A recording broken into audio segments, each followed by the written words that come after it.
Packers were the last team in the league to get a sack this season. They were into the fourth quarter last night before they recorded their first quarterback sack of the year.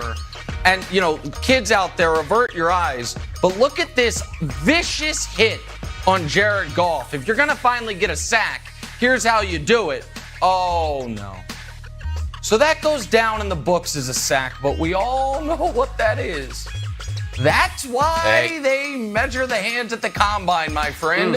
You know, some folks like big necks. Nobody likes small hands at their quarterback. And that's, listen, I'm not saying that, you know, Jared Goff's tiny hands cost the Lions the game. I'm simply saying he had 2 fumbles in critical spots and his tiny hands might have cost the Lions the game. But Green Bay, good job getting on the board with sacks. Next time, maybe you actually hit the quarterback to do it. But to start there, that's not great. That's not great. Kevin Wildes, I know that we sometimes poke fun at your New England Patriots. All the gates, Spygate, Deflategate, entrance gates, not that last one so much. Do they bend the rules ever? I don't know. Do they skirt them? Also don't know. All we do know are the rumors that we hear. And when you hear one rumor, okay. When you hear 2 rumors, when you hear 300 rumors, now we start to listen. Well, we were listening last night when Peyton Manning offered up this during the Monday night game. He said, quote, "Every time I played against New England, I used to talk to my receivers in the shower. Don't talk about a play next to my locker because I know it's bugged." Now, Kevin Wildes, this isn't, as you put it, this isn't the Danny Ainge of the NFL. This is Peyton Manning. He speaks, we listen. You always tell us your team, your team. You obviously played for the Patriots. Is there any truth to this? Put it to bed right now. Tell me. I gotta know. You know, I must know. I'm not going to comment on those allegations that Peyton Manning is lobbing at the greatest football coach of all time. It is worth pointing out, though, if we're talking about sounds, that the Colts for years have been pumping in fake sounds into the RCA Dome because the crowd is not loud enough. So I don't know if we're going to talk about, pumping in sound, listening devices. I feel like the Colts are the guilty party there, Jenna. Not New England, just for the record. All right. I'm not Somehow we I'm have a pivoted criminal, and skirted. but you're also a criminal. Okay, got it. Right. Okay. Right. Here's a great story that'll warm your heart, Nick. Anthony Averett, backup cornerback who started in Marcus Peters' spot, played great. Who was his assignment? Tyreek Hill. Held Tyreek Hill to 3 receptions, 14 yards. So guess what? His teammate, Deshaun Elliott, retweeted this highlight and put the simple caption, Clampington. Hey, it's a good job. But here's Tyreek Hill, who is not tagged in this at all, out there searching his own name, said, keep that same energy when we match up again. Tyreek Hill, you lost, buddy. It would actually be better for you if you said, you know what, Anthony, great job. I'm one of the greatest wide receivers in the history of the NFL, and you did a great job on me. But he didn't. He said, keep that same energy, which adds to the list of people that have to keep the same energy. Usain Bolt, who he thinks he can beat in a race. Antoine Winfield Jr., who gave him the deuces. And literally a high school kid who mossed him on the sidelines during the summer camp. So Tyreek Hill, happy for you. You guys are 1-1. If you play the Ravens, you'll probably meet him in the playoffs. You don't have him on the schedule. But just for the record, Nick, and I know you're a student of math, the last 20 Super Bowl losers, 10 didn't make the playoffs. I'm not saying that's going to happen to the Chiefs, but just keep the same energy when it comes to math. Okay, that's fine. I will keep the same energy when it comes to math. I'm going to give you a simple math equation. 1 + 1 = 2.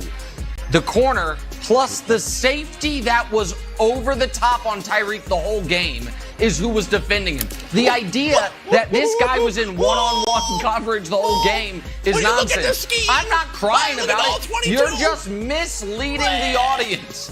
I didn't have to watch all 22. I could have watched all one eye closed and known that. You're such an idiot. All right. Time for Drawn Blank. You two get along. Talking Carson Wentz, after Colts head coach Frank Reich revealed yesterday, Wentz has not one, two ankle sprains. Sprained both ankles in Sunday's game against the Rams.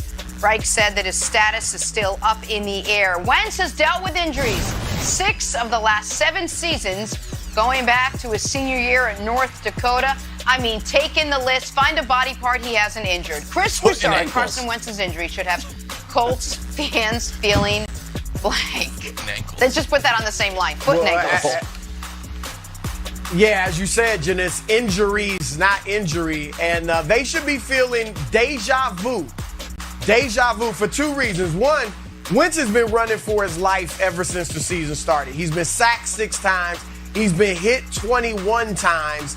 And they have got to do a better job of protecting him if they want to give him a chance of getting through the regular season. We remember the last quarterback they had that took shots. All right, that was Andrew Luck. And his career was cut short because he took so many hits behind that sorry offensive line in Indianapolis that he had to end his career after 6 years. Now, this offensive line is pretty good, but it's banged up, and they haven't been able to protect Wentz. And he is on pace to be sacked 10 more times than Andrew Luck ever was in a season. So I said they got to give him a chance to stay healthy, Nick. That leads me to my second point. This is just Carson Wentz. All right, deja vu. Yes. This is just Carson Wentz. You saw the list of injuries. It dates back to even high school. They found injuries at college that dated back to high school.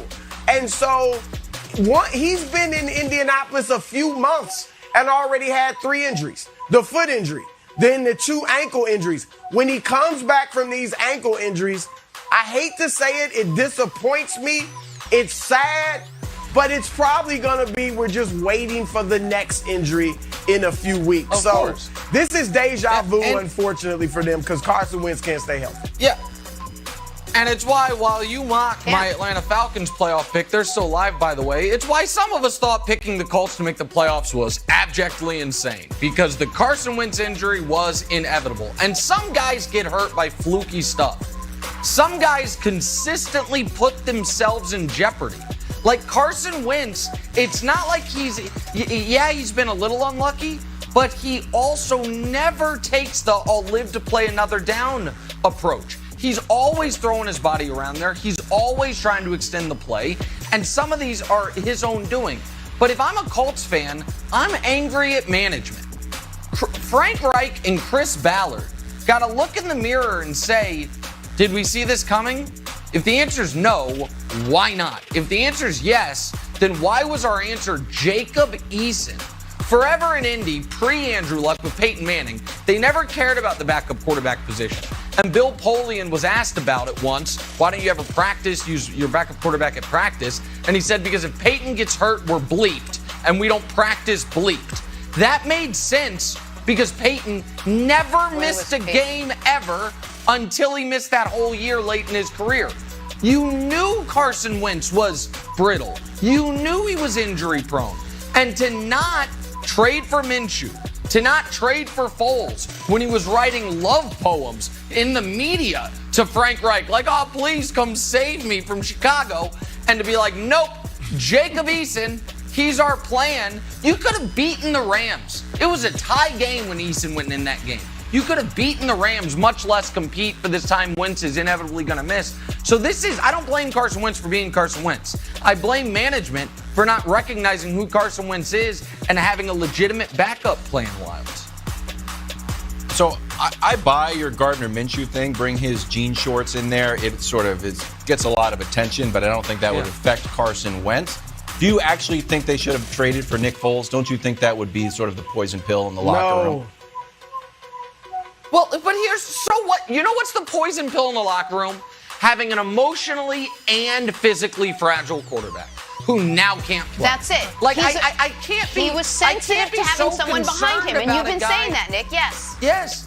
But you can't. Okay, so I can't be having Broussard. I can't be having my quarterback be an injury risk, but we can't bring in a quality backup because it'll throw off. Listen. What did Carson Wentz do to earn all this? Because he was good for 13 games 4 years ago. God bless. So was Jared Goff. I mean, give me a break. But that, Nick, yeah. They knew it was a roll of the dice. They knew it was a roll of the dice, and they figured, let's try to reunite him with Frank Reich, under which he played those great 13 games.